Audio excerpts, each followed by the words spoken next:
So firstly क्या है बेटा, न्यूक्लियस का डिवीजन होएगा, न्यूक्लियस टू इक्वल पार्ट्स में डिवाइड होएगा, that is karyokinesis. And after that क्या होएगी, साइटोप्लाज्म की डिवीजन होती है जिसको हम क्या बोलते हैं, साइटोकाइनेसिस। तो ये किस किस में होता है, यूनिसेलुलर ऑर्गेनिजम्स में, लाइक लेशमानिया जो एक प्रोटोजोआ है बेटा। बाइनरी फिजन और कहाँ पे होता है, बैक्टीरिया में होगा, अमीबा में होगा, लेशमानिया में होगा। बाइनरी मीन्स दो इंडिविजुअल्स बनेंगे बेटा, दो नए इंडिविजुअल्स बन जाते हैं फ्रॉम अ सिंगल सेल। अब यहाँ पे क्वेश्चन अराइज होता है कि जितने भी जो ऑर्गेनिजम्स एसेक्सुअल रिप्रोडक्शन करते हैं दे आर इमॉर्टल। इमॉर्टल का मतलब है जिनकी कभी मृत्यु नहीं होती। तो यहाँ पे आपने देखा ना, जो पेरेंट सेल है वही डिवाइड होगी दो न्यू डॉटर सेल में। ऐसा तो नहीं हुआ कि इस पेरेंट सेल की डेथ होती है, नहीं ना। तो इसलिए इनको क्या बोलते हैं, that they are immortal. Then next बात करते हैं बेटा मल्टीपल फिजन की। मल्टीपल फिजन किस में होता है, मल्टीपल फिजन होगा आपका, मल्टीपल मीन्स बहुत सारे न्यूक्लियाई बनना, लाइक दिस। ये क्या दिखा रखा है, एक न्यूक्लियस से बहुत सारे मल्टीपल डिविजन्स हो गए हैं। ये किस में होता है बेटा, प्लाज्मोडियम में। किस में होगा ये, प्लाज्मोडियम में। प्लाज्मोडियम में बहुत सारे डॉटर सेल्स बनते हैं एक ही उससे।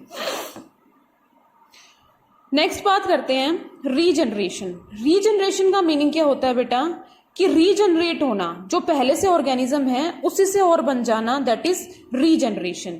रीजनरेशन में बेस्ट पाई जाती है किसमें बेटा, प्लेनेरिया में। Like this is the diagram that is showing regeneration. Regeneration में क्या होगा कि ये प्लेनेरिया है, planaria will divide into 3 fragments like this. ये देखो, एक ये हो गई, सेकंड और थर्ड। अब ये वाली जो फ्रेगमेंट है ये फिर से ये नया प्लेनेरिया बना देगी, ये वाली इसके ऊपर और नीचे, और ये वाली इसके ऊपर। मीन्स एक सेल से कितने नए प्लेनेरिया बन गए, 3। तो दिस इज रीजनरेशन। यहाँ पे जो सेल या टिश्यू है वो फिर से क्या हो जाते हैं, दोबारा बनना स्टार्ट हो जाते हैं। जो कटेड पोर्शन था, बाकी वाला पोर्शन वहां से क्या हो जाएगा बेटा, रीजनरेट हो जाएगा और कंप्लीट इंडिविजुअल बन जाता है। इसका एग्जाम्पल क्या है, प्लेनेरिया। यहां पे बात करते हैं फ्रेगमेंटेशन की।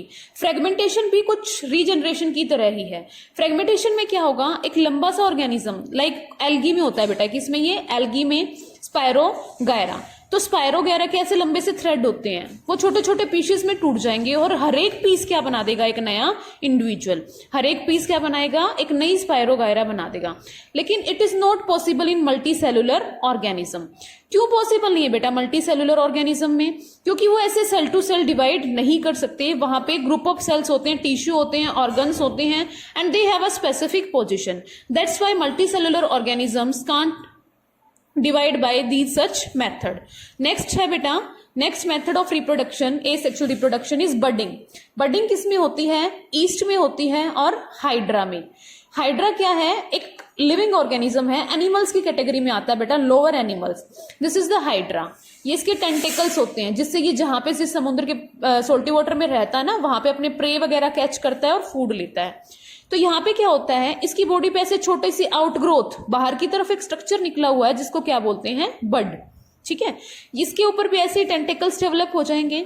फिर ये पेरेंट सेल से ही अटैच होके क्या होता है, मैच्योर होता है। ये जब तक अलग नहीं होता जब तक कि यहाँ पे पूरी मैच्योरेशन नहीं हो जाएगी। And after maturation it will remove from the plant. ये जो मेन हाइड्रा की बॉडी थी उससे क्या हो जाएगा, अलग हो जाएगा। ऐसे ही बडिंग होती है ईस्ट के अंदर बेटा। ईस्ट क्या है, east is a unicellular fungi. और हाइड्रा क्या है, hydra is an animal. Next बात करते हैं वेजिटेटिव प्रोपगेशन की। अब जो ये हमने मेथड की डिस्कस किए ना, बडिंग, फ्रेगमेंटेशन, आपके रीजनरेशन, ये सब किस में हो रहा है बेटा, this is in animals.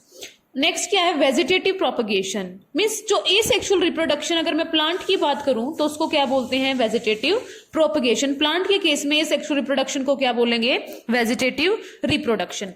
Vegetative propagation क्यों बोला बेटा, क्योंकि जो प्लांट के वेजिटेटिव पार्ट है, ठीक है, जो कुछ प्रॉपर कंडीशंस के अंडर जो नए प्लांट में डेवलप हो सकते हैं उन्हें क्या बोलते हैं, वेजिटेटिव पार्ट। और वो कौन कौन से हैं, रूट, स्टेम और लीव्स।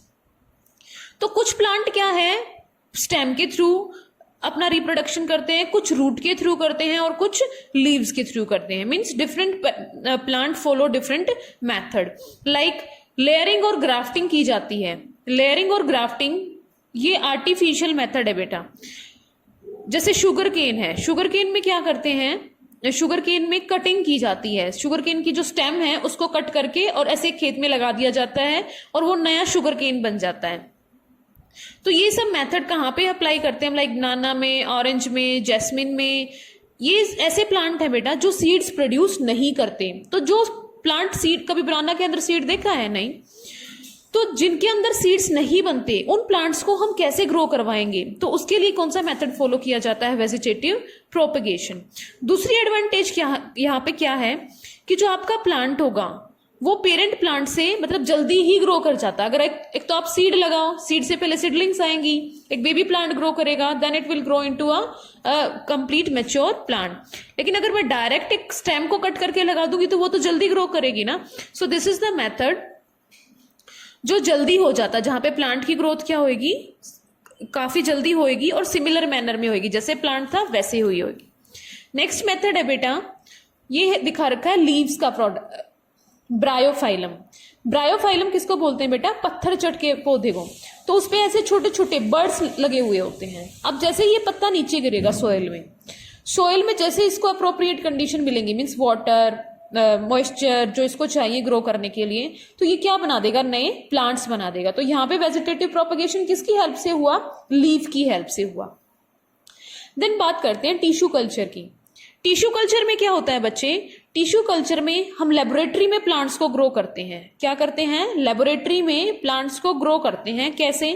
सिर्फ एक सिंगल सेल और टिश्यू की हेल्प से। हम क्या करते हैं बेटा, लाइक ये कोई प्लांट है, दिस इज अ प्लांट, इसको डिजीज हो रखी है, तो मैं इसके एपिकल पोर्शन से, एपिकल पोर्शन क्या होता है? एपेक्स वाला, जहां पे नई सेल्स होती है, मेरिस्टेमेटिक सेल, यहां से एक सेल निकालूंगी और इसको लैब में डिवाइड करवाऊंगी, तो बहुत सारे ऐसे सेल्स बन जाएंगी, ग्रुप ऑफ सेल्स। इसको क्या बोलते हैं? कैलस। This is callus. क्या बोलेंगे इनको? स्मॉल ग्रुप ऑफ सेल्स को कैलस। फिर इस कैलस को हम एक मीडियम में ट्रांसफर करते हैं लैब में, जो इसको ग्रोथ करवाने के लिए प्रॉपर हार्मोन्स और फूड प्रोवाइड करेगा। तो वहां से क्या होगा, फिर हर एक सेल, मान ले मैंने एक ही प्लांट से कोई 500 सेल्स को ट्रांसफर किया है, तो 500 नए प्लांट्स का प्रोडक्शन होगा। तो क्या बेनिफिट हुआ? एक तो लेबोरेटरी में हमने कम टाइम में बहुत ज्यादा प्लांट को ग्रो कर लिया। दूसरा, अगर उस पहले वाले प्लांट को कोई डिजीज थी तो हमारे नए प्लांट कैसे आएंगे? डिजीज फ्री आएंगे। ठीक है, कैसे आएंगे बेटा? Disease free. मेनली ये टेक्निक कहाँ पे यूज की जाती है? ऑर्नामेंटल प्लांट्स के लिए। ऑर्नामेंटल प्लांट्स होते हैं जिनको डेकोरेशन पर्पज के लिए यूज किया जाता है, लाइक ऑर्किड प्लांट्स। देन बात करते हैं बेटा स्पोर फॉर्मेशन। स्पोर फॉर्मेशन किस में होती है? मल्टी सेल्यूलर ऑर्गेनिज्म में, लेकिन बहुत सिंपल, लाइक आपकी, तो फंगी में क्या होती है बेटा? फंगी ब्रेड के ऊपर जैसे फफूंदी लग जाती है तो उसमें ध्यान से देखना, ऐसे क्रॉस से स्ट्रक्चर बने हुए होते हैं, थ्रेड लाइक स्ट्रक्चर, इनको क्या बोलते हैं? हाइफी। तो हाइफी के ऊपर ऐसे ऐसे गोला सा स्ट्रक्चर आता है, इसको बोलते हैं बेटा स्पोरेंजियम। और स्पोरेंजियम में छोटे छोटे स्ट्रक्चर्स हैं, दैट आर स्पोर्स। क्या है बेटा?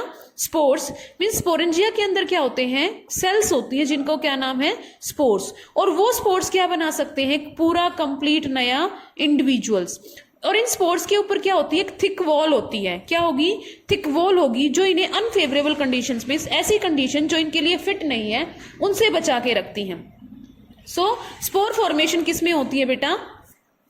These all methods that we have discussed, like budding, fragmentation, regeneration और fission, spore formation, tissue culturing technique, ये सब मेथड क्या है बेटा? These are asexual reproduction। क्या बोलते हैं हम इनको? asexual reproduction। ठीक है, आई होप आपको ये सब टर्म्स क्लियर हुई होंगी, और इसके बाद आप एनसीईआरटी से अच्छे से रीड करना। If you have any doubt then you can ask me at any time. Thank you, have a nice day. Good morning students, I hope you all are fine and you are doing your studies very well.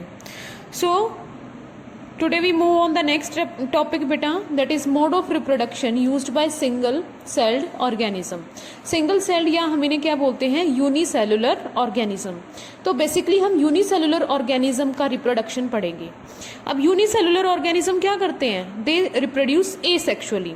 Asexually में हमने पढ़ा था ना कि single parent involve होता है, सिर्फ एक ही पेरेंट होगा और वही 2 डॉटर सेल्स बना देता है, इट मीन्स नया ऑर्गेनिज्म।